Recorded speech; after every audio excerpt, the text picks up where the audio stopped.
قرآن مجید کو سننے سے دل کو خوشی اور سرور ملتا ہے، انسان کا دل کھلتا ہے، شفا حاصل ہوتی ہے، ہدایت ملتی ہے. یہ ہماری روح کی، ہمارے دلوں کی غذا ہے، اور غور سے اور توجہ سے سننے سے اللہ تعالیٰ کی رحمت میں انسان حصہ پاتا ہے. وَإِذَا قُرِئَ الْقُرْآنُ فَاسْتَمِعُوا لَهُ وَأَنصِتُوا لَعَلَّكُمْ تُرْحَمُونَ.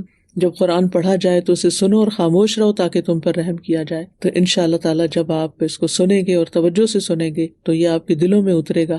اللہ تعالیٰ کی طرف سے خوشخبری بھی ملے گی. فَبَشِّرْ عِبَادِ الَّذِينَ يَسْتَمِعُونَ الْقَوْلَ فَيَتَّبِعُونَ أَحْسَنَهُ أُولَٰئِكَ الَّذِينَ هَدَاهُمُ اللَّهُ وَأُولَٰئِكَ هُمْ أُولُو الْأَلْبَابِ. تو میرے ان بندوں کو بشارت دے دو، خوشخبری دے دو. کن کو؟ وہ جو بات کو غور سے سنتے. الَّذِينَ يَسْتَمِعُونَ الْقَوْلَ، پھر اس کے بہترین پہلو کی پیروی کرتے ہیں. یہی وہ لوگ ہیں جنہیں اللہ نے ہدایت دی.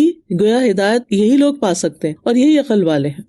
تو انشاءاللہ اس کتاب سے دنیا اور آخرت میں نور بھی آپ کو ملے گا، اندھیروں سے، غموں سے، پریشانیوں سے، بہت سی فکروں سے نجات ملے گی، اور دل میں ایمان راسخ ہوگا. کیونکہ اللہ تعالیٰ فرماتے ہیں نا قرآن مجید میں، انما المؤمنون الذین اذا ذکر اللہ وجلت قلوبہم واذا تلیت علیہم آیاتہ زادتہم ایمانا وعلی ربہم یتوکلون. سچے مومن تو وہ ہیں کہ جب ان کے سامنے اللہ کا ذکر کیا جائے تو ان کے دل کانپ اٹھتے ہیں، یعنی دلوں پہ اثر ہوتا ہے. اور جب اللہ کی آیات انہیں سنائی جائیں تو ان کا ایمان بڑھ جاتا ہے اور وہ اپنے رب پر بھروسہ کرتے ہیں. پھر انسان میں توکل بھی آ جاتا ہے. ابن رجب کہتے ہیں کہ قرآن سننے سے دل میں ایمان مضبوط ہو جاتا ہے، انسان کے نفس کی تطہیر ہوتی ہے، انسان کے اخلاق بہترین ہوتے ہیں. کیونکہ نبی صلی اللہ علیہ وسلم کا اخلاق قرآن تھا، کیونکہ وہ آپ کے دل پر اترا. تو ہمارے بھی دل پہ جب اترے گا سننے کے ساتھ تو پھر انشاءاللہ یہ بھی نصیب ہوگا کہ ہمیں اللہ سبحانہ و تعالیٰ ریاکاری سے اخلاص کی طرف لے جائے گا، اور برے اخلاق سے اچھے اخلاق کی طرف، اور تاریکیوں سے ہدایت کے نور کی طرف اور سچائی کی طرف، اور شکوک و شبہات اور شہوات سے بھی انشاءاللہ نجات ملے گی. تو قرآن کو مضبوطی سے تھام لیں.